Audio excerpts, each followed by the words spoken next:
The XY Advisor podcast is intended for professional financial advisors. All discussion is limited to publicly available information and should not be interpreted as legal, professional, or financial advice. XY Advisor does not hold an AFS license nor provide any financial services. Before making investment decisions, you should obtain financial advice from a qualified financial advisor.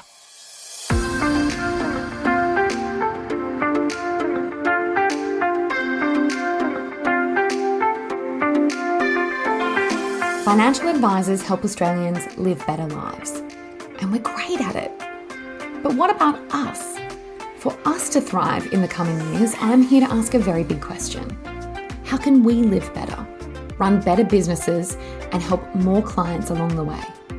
My name is Jessica Brady, and I would love for you to join me as I listen and learn from experts who answer these very big questions. I am lucky enough to record most of my podcasts on Gadigal land. This episode is brought to you by Australian Retirement Trust, a fund that's more super for you and your clients. With more than 2 million members and over $200 billion under management, they have more access to super smart investments at home and abroad. They're committed to working with over 4,000 advisors and delivering a world of investment opportunities to help your clients live the retirement they want. Visit australianretirementrust.com.au/advisor. Includes super savings and Q Super FUM and members at June 2022.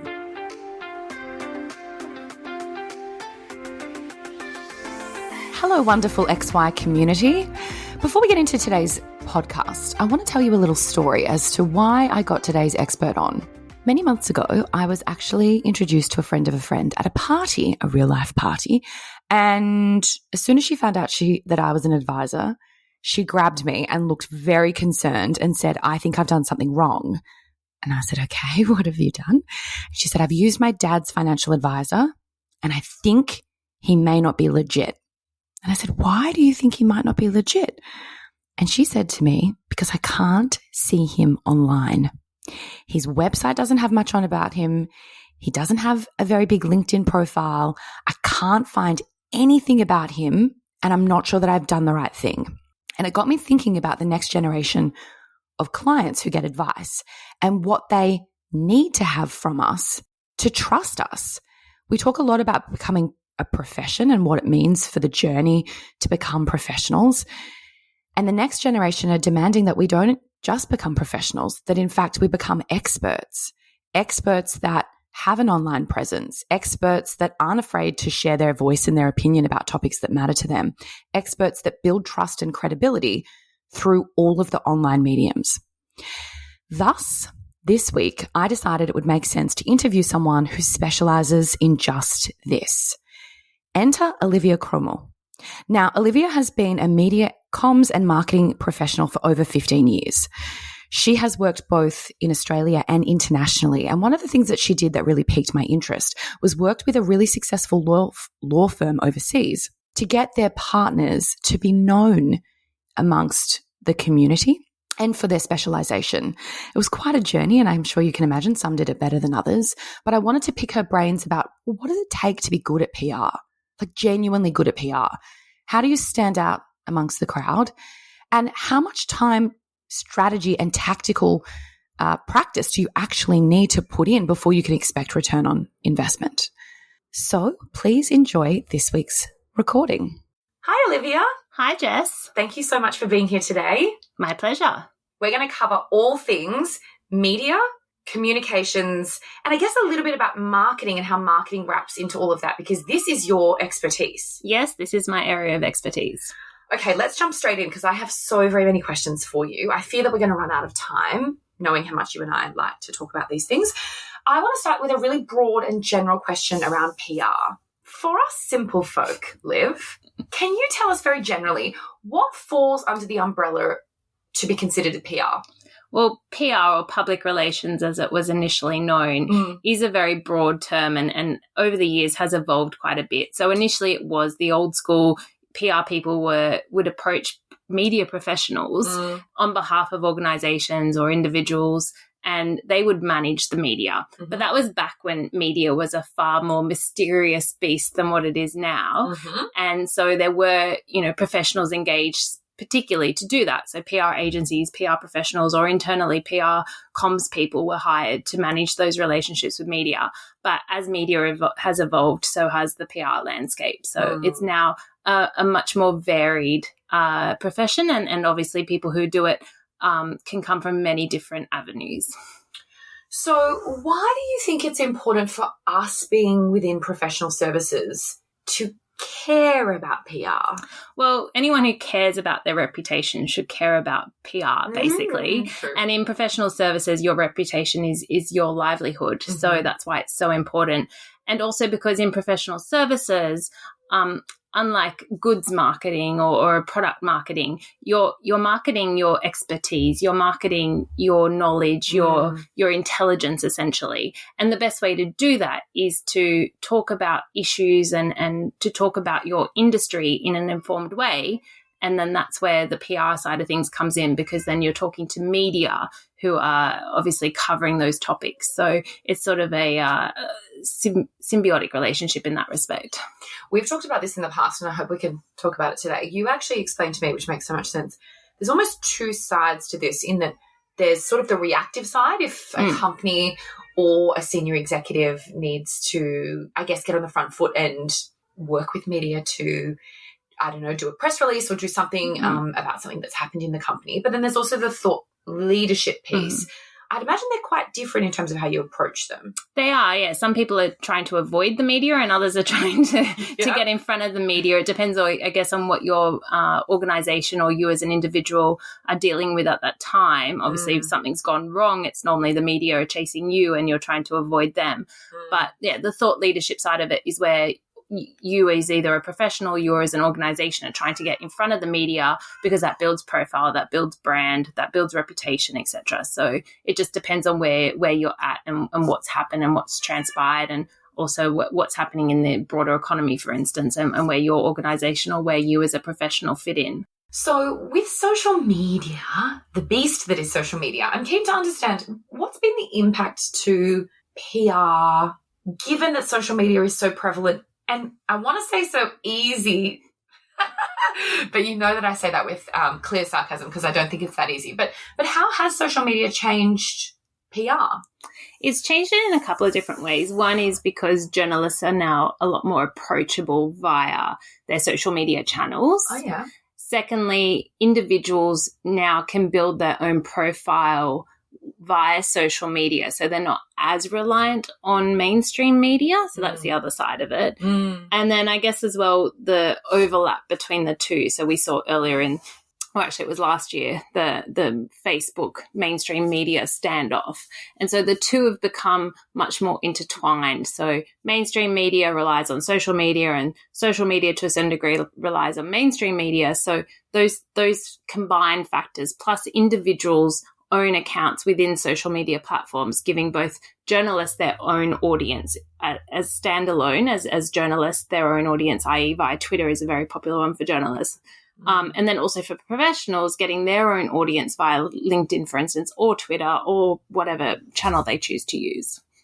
And so for financial advisors, or I guess just thinking more broadly, people in the professional services world, can you build a reputable PR brand without social media, or do you think in this day and age it's a proof point for journos and clients want to be part of your social media journey?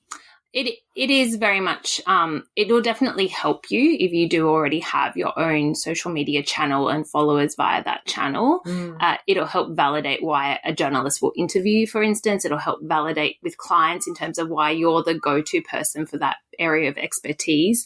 So it depends on the profession, because some professions lend themselves better to social media channels than others. And obviously in highly regulated industries and professions, then there's very little, or you're limited in what you can do via those channels in terms of giving advice or giving insights. So it does really depend then on the sector you're in. But yeah, definitely there's lots of professionals who have built followings for different reasons. YouTube's another one that, people can get on there and build their own audience in their area of expertise. So it just depends on what the professional is trying to do, and also what profession they're in terms of their audience and how receptive they are to those social media channels.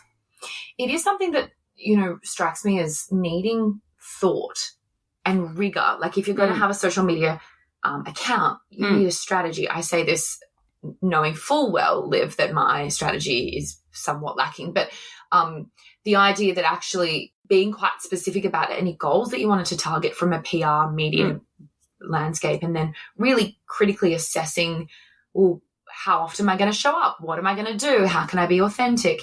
It does take a lot of work, right? It does. And you just said there, strategy. And I'd say strategy is one element of it, but consistency is probably the bigger one when it comes to social media and having consistency in terms of your delivering of content on that social media platform.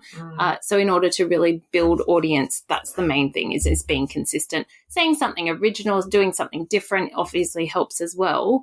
But then the real sticking point is consistency. So people know that if they're going to commit to following you or you know, adding you on in terms of their social media, that they're going to get something for it.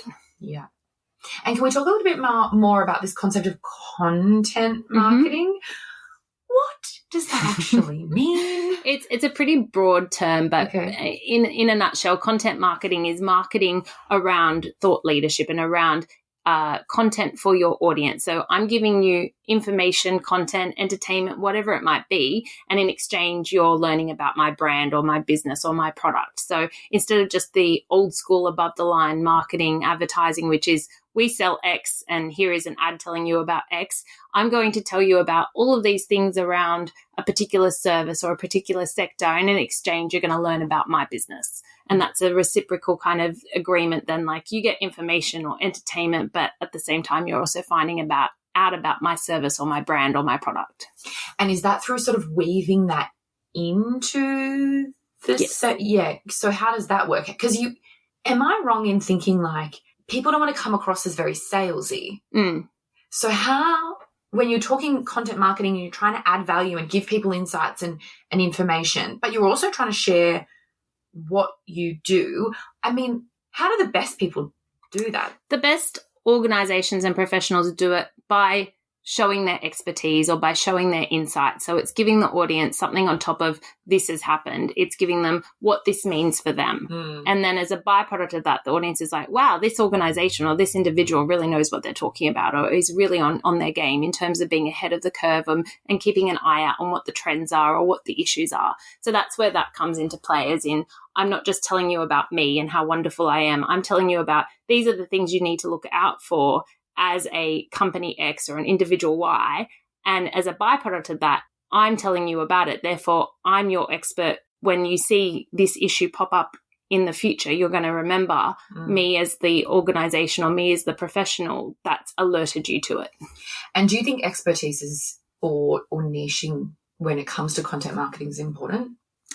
It can be, particularly if you really need to start with your audience, like who are you trying to target? And then that will then dictate how and what you're going to talk about. And I think what I've seen in professional services is sometimes they try and be everything to everyone. And it gets complicated because then they're trying to dip their fingers in too many pies. So what's much better is if you just pick 1, 2, at most 3 topics and really hone in on them and become known for them, as opposed to covering everything under the sun that relates to your industry or your profession. And that can be a little bit overwhelming in our world to really distill down sort of what are the 3 pain points that I want to be known as an expert in. But I have learnt, having done this, there are people who exist, and their sole job is actually to help people understand all of this. Like, what is your audience? What is your message? How are you going to deliver it? Where are you going to deliver it? Like, I think sometimes we live in a fast-paced world and we forget that there is an entire other world out there of professionals who do this. I have recently engaged someone to help me with some work that I'm doing, and like some of the questions that they ask me are really simple but also extremely thought-provoking and have gotten me to an answer that I'm not sure I would have succinctly been able to get to alone, despite the fact that I've done quite a lot of work on my own personal niche. We just need to ask for the help. Indeed, and sometimes it's you only know what you don't know. It is very much that, and there are professionals, there's agencies, there's internally in large organizations, there are teams who are focused on this, and it is about helping you understand. Okay, well, what's the outcome you're trying to achieve? Then what's the best channel? Where is the audience? What is the content? What's the content delivery format? All of those sort of things. So even before you get down to what are you going to talk about, there's a whole range of questions you need to answer in terms of where, how, the style, etc. So it can be quite overwhelming, and that's why there are professionals and teams and agencies, etc., that specialize in it. It's fascinating. Actually, when you get stuck into it, it's completely fascinating. I've just had to write avatars, like big, long sort of informations about avatars, content pillars. Like it's interesting, and it is quite a big investment in time, I think, but it does set you up so when those market events occur, you're really clear on exactly how you want to approach it because you've done the pre-work. Yeah. So for those people who are doing social media or they're trialing PR, but they don't have a niche yet or they haven't really distilled down who they're talking to, are they wasting their time? Definitely not. It's, even a little bit helps, I think. And you might get one person coming to you down the track who says, oh, I saw that, comment, or I saw you in an interview about X, or I saw that piece you wrote on the website about Y. And even if you only get one person out of it, that's a good investment then. And obviously the return on investment can vary depending on how much time and effort and money you're putting into it. But I think it even if it's if you just get one person coming to you and saying, I saw this that you did, or I read your whatever it might be, or I heard you on a podcast and talking about that topic, then I think that's a good investment. And it's also good for you as an individual to remember that, your brand is part of it as well. So it's good practice for you to be constantly thinking about, what's happening in the broader industry, or what's important to my peers or to my clients or to my colleagues, etc.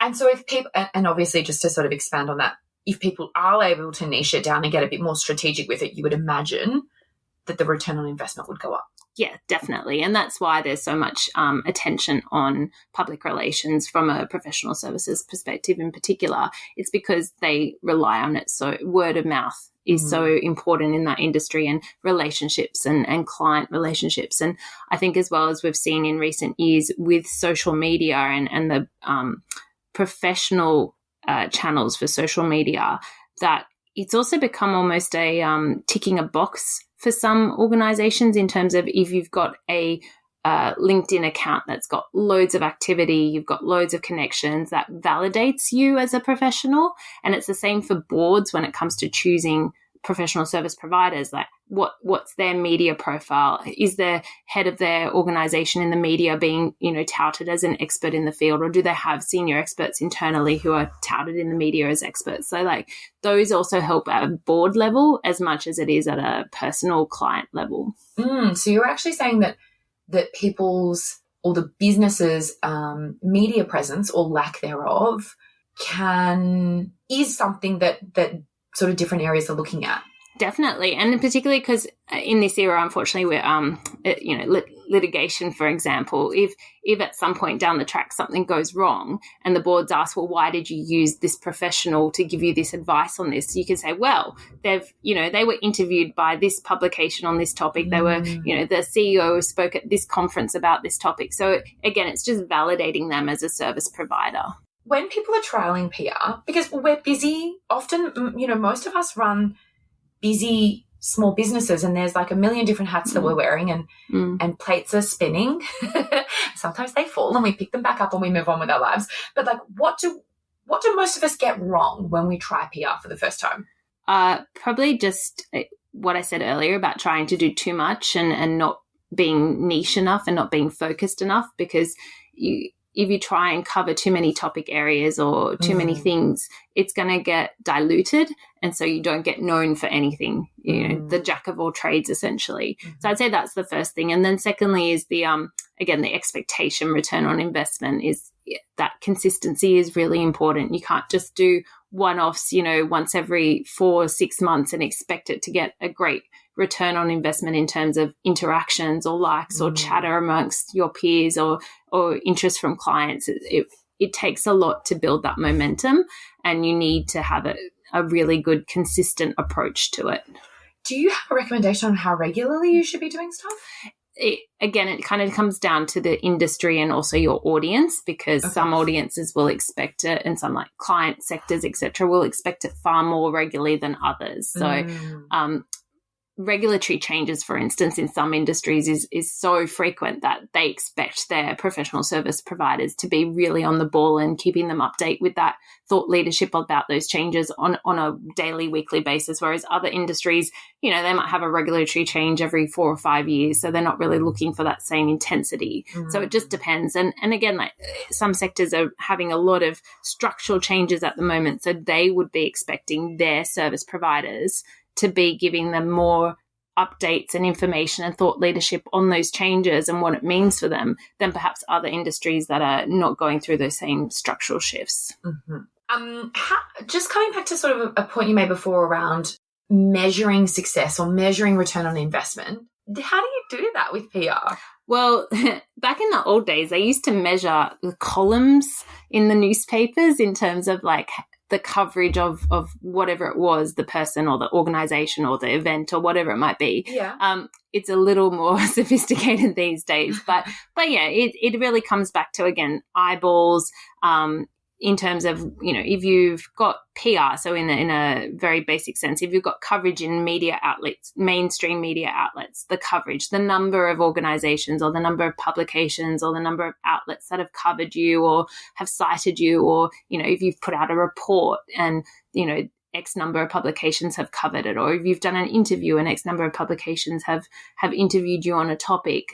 So yeah, there's different ways of measuring it. Social media is great in terms of getting real-time audience feedback. So, you know, the number of interactions from your audience on those social media channels. If you're doing it via email marketing, then the number of open rates, the number of click-through rates. If you've got a website or a blog or something like that, then obviously you've got a lot more real-time measurement. But yeah, media coverage. The other thing, again, is like that reputation. So if people have seen, it's also who's seen it, not just how many people have seen it. So if you know a certain target audience of yours has seen it in a particular publication or on a particular platform, then that's obviously more valuable than having 1,000 views, but none of them are ever going to be clients or customers. And you're not building that expertise because they don't care about you. Exactly. Sadly. Yes. Okay, let's talk about journalists. I say this to you in the nicest possible way because I know you are a journalist, you have been a journalist. Liv, journalists can be really scary. So I want to talk about working or approaching a journalist and try to understand how do you do that and how do you give them something to work with that helps them? Journalists are extremely time poor and are becoming a very endangered species. They're predominantly outnumbered by PR professionals in Australia. Okay. So if you can give them something that makes their life and job easier, that is the biggest benefit, basically. And it doesn't have to be a story today. It could be just heads up about something that's coming down the pipeline in your industry, sector, profession. Like there's this change happening, or this, you know, these regulatory changes are coming, or these structural changes, or there's a new entrant, or there's a big deal happening that's going to change the face of that sector. If you can even just give them a heads up about that and say, look, this is happening, just thought you might want to know. And the best way to do that is, again, like depending on the journalist and what sort of journalist they are, like whether they're a mainstream, you know, newspaper news journalists or online news journalists, or whether they're a industry specific journalists, or whether they're a radio or whatever they might be. Just I always say, like, think about the audience and then work backwards. So if you know your audience listens to this or watches this or reads this, participate in that the same as your target audience, and then see the journalists, like look up who's covering what and what they're covering, and when, you know, then go to them and say, here is whatever it might be about the industry, or about the sector, or about the regulation, etc. Because that's the best way to go in terms of like find your audience, find what your audience engages with, then see who the journalists are covering it, and then approach them. And as I said, it's easier to do that these days because most journalists will have social media channels and you can approach them directly. Otherwise, there's the old fashioned, look them up on either, their email address or whatever it might be. So that would be my main piece of advice is just, see how you can make their life easier. It doesn't have to be a story today, but it could be just a heads up. And then down the track when they're covering that particular issue, change, whatever it might be, regulation, they'll remember you and be like, hey, I need a comment about this. Can you help me out? Or I need to speak to someone who works in an organization of this type. Are you able to help me there? Yeah, and they do have quite tight time frames sometimes on their stories, don't they? Yeah, I mean, in the online world, it's literally minutes count in terms of getting stories online. So the faster you are at responding to them, or if you can even be preemptive is the best. Like if you can say, this is happening tomorrow, therefore I'm going to contact you today so that you've got the heads up about it. And also I'm going to give you a quote that, email you a quote as soon as it's happened so that you've got something to work with straight away. Those are the best in terms of being a journalist. Those are the best contacts to have and the best sources to have. People give quotes the day before? Sometimes, yeah. Oh, it never even occurred to me that would be a thing. Particularly if it's to do with regulatory changes or like a big court case or a big government announcement where they know it's going to be one of two things, for instance. They'll give you a quote for, in the event it's A and in the event it's B, here are our two quotes ready to go.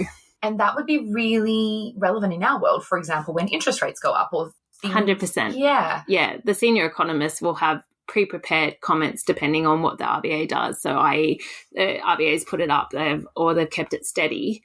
They would have quotes ready to go the day before depending on which way it goes so that they can press send as soon as it happens. And so developing the relationship with the journalists ahead of time is obviously quite important. I guess hearing what you're saying around them being time poor, and yes, the ones that I know, I don't know if they're a dying breed. You would know more about that than me, but they are working, many of them that I know are freelance now and they work on many different publications, which gives you lots of different opportunity, but you realize how very busy and spread thin they are. But actually approaching them, I didn't find as difficult as I thought it was going to be. Is LinkedIn, Twitter, do you think that they respond to sort of all social media channels? Yeah, 100% all social media channels. And as I said, most journalists these days are on multiple. And if you can give them something or heads up or even just you're doing a great job covering topic Y, that's really helpful for them and really beneficial. And is it just a good way of opening dialogue? Mm-hmm. And one of the things we also talked about was having ideas for journalists that have a bit of a different take on a typical story. Can you elaborate on what that might mean for advisors who are wanting to contribute but don't want to add just more noise of the same stuff that's already been said before? Yeah, because often we're all talking about the same big things that are happening in our world, whether it's interest rates or petrol price or cost of living in general. What I recommend is particularly for people who are selling a service, if you want to try and get your name out there, it is hard amongst all that clutter and it's good to pick a subset or pick a new angle on an existing issue. So find a particular segment of society or segment of the business community or a particular customer segment that you can then work out what the implications are for them from this mainstream issue, challenge, change, and then pitch that in terms of, did you know that this will have a domino effect on this particular segment of the market or this particular demographic or this particular client? Mm-hmm. That's a good way to differentiate yourself because, again, journalists will normally go to the easiest option in terms of those big challenges and big issues and, RBA interest rates. They'll go to the main banks who all have senior economists, for example. But then smaller banks or professional services who want to still be involved in that dialogue around that issue, for them to get their voice heard, they just need to pick a new angle to get in, basically. So just find a new implication from it to then talk to media about. Now, Liv, you've actually worked with professional services businesses overseas to take people from being an expert not only at their desk, but an expert in the media realm as well. And I'd imagine you would have got different responses from people. Were there partners that you worked with that were gung-ho and really excited to do it, and others who worked in the same firm that were absolutely not doing it, that needed to sort of be, I won't say dragged, but provided more insight on the opportunity. And like, how do you navigate that when you're, let's say that you're in a partnership and you've got, you think you've got great opportunities and you want all partners to be involved, but some aren't as keen. Did you have that problem? How did you navigate that? 100%. Working in our law firms, you have partners who they want media coverage as much as they can get, and unfortunately don't necessarily have the best practice that translates to media coverage. And then you've got others who have practices that would be really good for media coverage and just have no interest whatsoever. So it definitely is an art of getting those ones on board, and also getting the other ones to have a bit more of a, I guess, realistic expectation when it comes to coverage, depending on their practice area, their seniority, their client base. But that is the good thing about thought leadership, in that it does, I guess, give different opportunities to professionals of different levels, different experiences, different practice areas. The ones who, have the, really interesting, juicy practices and big clients and are more hesitant, it's about convincing them about the benefit of the PR and that thought leadership, not just for them, but perhaps for the broader firm and for the broader practice, etc. And I think in law firm terms, you can just say about building your practice and making it, even more successful. And for the others, again, it's about finding those niches into a topic area that they can help then to build their practice so that they become more successful. But just making sure that they realize that, Rome wasn't built in a day, so they need to have realistic expectations. And they might think it's the most important thing in the world, but media are covering, so many different facets of the economy. So they just need to be a bit realistic there. I think that's very transferable to financial services. Like, I know that you did this in law firms, but I think the niching and the specialization, dare we say the hesitation and perhaps some ego, they all exist in our world. Every profession. And so I think all of those things remain acutely relevant here. Are there any other tips or tricks you would give to people who are trialing this for the first time, maybe managing expectations, like help them understand how long something might take or how much work or effort it might be? Just being original is probably the main one. And it can take a lot of effort, and it can seem like you're putting in a lot of time and effort into something that doesn't really have any return on investment. But at the end of the day, every little bit helps. And it's also just really good practice then, so that when in the event that something does go wrong down the line, you've got those media contacts. So you understand that media ecosystem, so you're better prepared to deal with it. So I would say that, no matter if it seems like something really trivial, that every little bit helps. But again, it is just about putting in that effort and realizing that it could take a long time. Like, I worked with a partner who he early on saw the implications of Bitcoin on GST law in Australia, and so he got really interested in that and started writing about that and following ATO cases involving that. And then, when a big case then blew up with the ATO, he was there ready to go as a known expert on this topic. So it can take a while, but if you get it right and if the timing's right, then the rewards can be very large. Thank you. Lots to ponder. And it's what I'm hearing from today's conversation. And I also knew it, but I'm reminded of it, is this is not a fluffy, superfluous thing. This is tactical and strategic, and it's work, and it should be part of everyone's sort of business strategy. It's more than just posting a newsletter once every quarter and hoping for the best. You can gain much more in terms of business revenue, but also I would imagine client stickiness and opportunity for other people within your business as well. So I think good reminder for all of us to be very considered in what we're doing on the PR media front. Yeah, definitely. It's both for getting new clients or customers. It's keeping your current clients, making sure that they see your face and name or brand in the marketplace, so that they remain confident in their decision to engage you. And then also, as a recruitment tool, for instance, it's also quite valuable. This has been fantastic. Before we finish up today, Liv, can I ask you a couple of rapid fire questions? Of course. Okay, I would like to know one thing that you do to look after your mental health. I love to run. So running is my mental health tool. I love to just go for a run, and that's how I stay sane. Mm-hmm. Do you run in the rain? Yes, I do run in the rain. It depends on the temperature outside. Okay. Good on you. Do you have a piece of advice that you would give your younger self? Yeah, this is an interesting one. I think it's okay to expect more and to want more. I think as in Australia, like having over ambition or having a lot of ambition can sometimes be frowned upon in workplaces.